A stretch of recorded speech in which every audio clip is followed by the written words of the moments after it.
While the US administration has been vocal in its criticism of countries purchasing Russian oil, it seems only a certain countries are targeted. India, for instance, faces a 25% penalty merely for buying oil from Russia, or at least that's the official stance. Interestingly, China, also one of the world's largest buyers of Russian crude, has largely escaped this similar scrutiny. Now, this raises questions about the underlying dynamics of global trade and diplomacy. Hello and welcome, I'm Shivani Singh, and in this segment we'll understand America's selective penalties, why China receives more lenient treatment, and the leverage it holds over the US.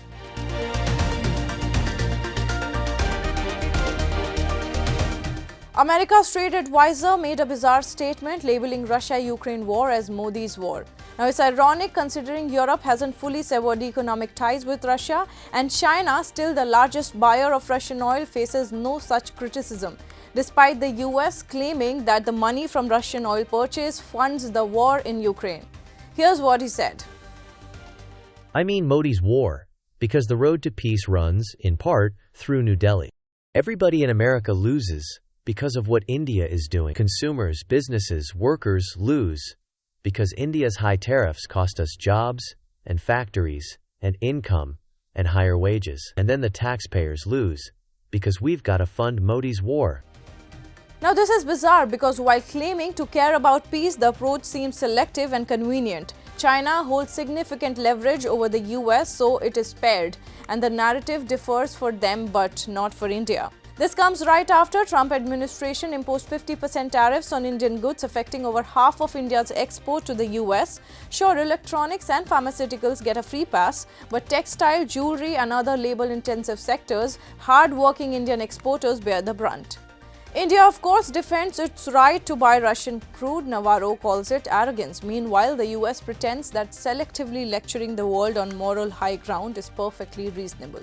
While the US focuses on India, China quietly dominates the rare earth market. In June, Ford Motor Company, America's second largest automaker, temporarily idled some of its US plants over 3 weeks due to shortage of magnets containing rare earth minerals imported from China. Trade tensions have already prompted Chinese regulators to tighten controls on critical minerals, impacting not just the auto sector but manufacturers worldwide. China controls over 60% of global rare earth production. Recent regulations now require reporting of both domestic and imported rare earth flows. As per reports, the Trump administration rushed officials to negotiate with Chinese counterparts to ensure steady supply of rare earth magnets, highlighting US's vulnerability. Despite these urgencies, Washington continues to lecture India for importing Russian oil, ignoring the fact that China can effectively weaponize trade in critical resources without facing similar consequences. In other words, if China decides to pull a fast one, US industries from EVs to defense could face a serious headache. But the US chooses to focus on lecturing India instead. China is the largest manufacturer in the world and a critical supplier of electronics, rare earth minerals and pharmaceuticals. US companies depend heavily on Chinese factories for components and finished goods. Disrupting this could hurt American industries and consumers. China controls over 60% of global rare earth production, which are essential for semiconductors, military tech, electric vehicles and renewable energy. Any restrictions on export cut could disrupt US defense and tech industries.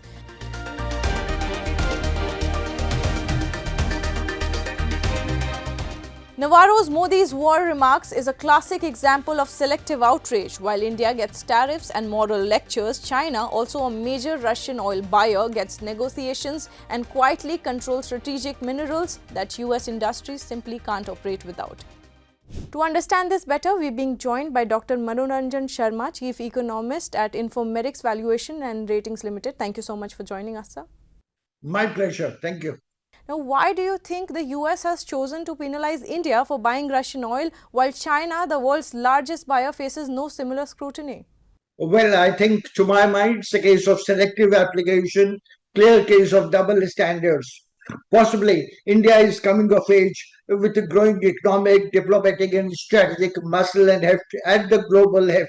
So perhaps the US President Donald Trump might have thought that they could ride roughshod over India, but they are greatly mistaken. हम लाए हैं तूफान से कश्ती निकाल कर. We have weathered many crises in the past and I'm confident that we will overcome this challenge also. Hum ho gaye kamyab. We will overcome this. Right, right. Sir, moving on, there's this bizarre comment by US trade advisor Peter Navarro calling the Russia-Ukraine war Modi's war. Now, this truly is a selective narrative. How do you think this is going to affect US-India relations in the near future? Certainly, US-America relations were built with great care and painstaking efforts on the part of leadership of both the two countries. But then, with these, in the last few months since President Donald Trump came into power in January 2025, relations have steadily gone down the hill. But then, this is not correct. They buy rare earth is bought by Europe, America, from China, Russia itself, they buy plutonium, uranium in huge quantities. So, as I said earlier, this is a case of a clear case of selective application, a case of double standards, and America being the largest democracy in the world, and then in terms of its historical legacy, in terms of the power it influences, they should have been more careful in their choice of words and expressions. First, you have to set your house in order before accusing others of something else. Right. Now, there were reports in June that Ford Motor Company, America's second largest automaker, temporarily idled some of its US plants over 3 weeks due to shortages of magnets containing rare earth minerals imported from China. Now, how significant is China's control over rare earth minerals, and why does this give Beijing a leverage over US industries? Well, rare earths is very significant. Something like 80 even 95% of rare earths is sourced from China. This has humongous potential for growth and structural transformation. It has application across a wide spectrum, such as electric vehicles, defense system, wind turbines, consumer electronics, with smartphones and display, all being dependent on, to a certain extent, being function of the availability of rare earths. So it is easy to preach but difficult to follow in practice. Good. Now, the recent temporary shutdowns of the US auto plants also highlights the dependence of US industries on China. Now, could this dependence influence US policies towards Beijing? Yes, certainly. US has been talking tough on China sometimes back. Shortly after Donald Trump came into power, he had imposed an exorbitant, atrocious level of tariffs, but there has been significant backsliding. There was some kind of a pushback. So maybe they find that China is not such a pushover. There will be a strong pushback. So there has been a recalibration of the strategies. There has been a reorientation of the thought process, given the kind of muscle, the kind of economic power which China enjoys in the world today, and this is set to grow in the years and decades going forward. Right now, how effectively can China weaponize its rare earth exports in trade and geopolitical negotiations? The negotiations on tariff, India has been hit with 50%, 25% of which is penalties for importing Russian oil, but none of that has happened with China. So, how is China weaponizing on its rare earth exports in the negotiations? As I said, in the present world order, rare earths has emerged as one of the most significant critical inputs. So China enjoys monopoly power in this respect. As I said, 95% of rare earths all over the world.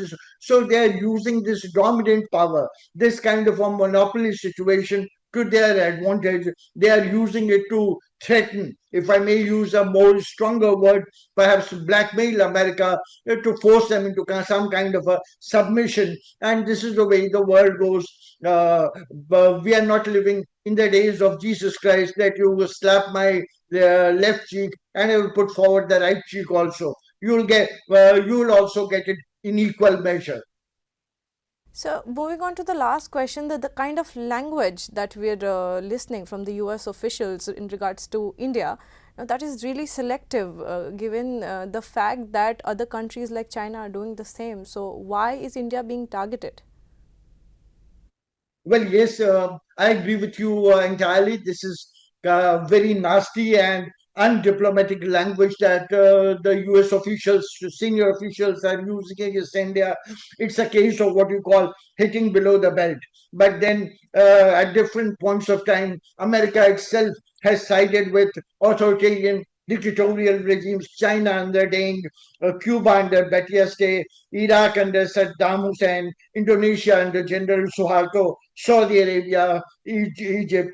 So it's a case of kettle calling the pot black, and this US has been buying rare earths from China, uranium and plutonium from Russia. So these kind of comments, to our mind, are not only just unjust but also completely uncharitable. They deserve to be dismissed with all the contempt at our command. Right, sir. Thank you. Thank you so much for joining us for this segment. Thank you so much for making time. Thank you. A pleasure being with you.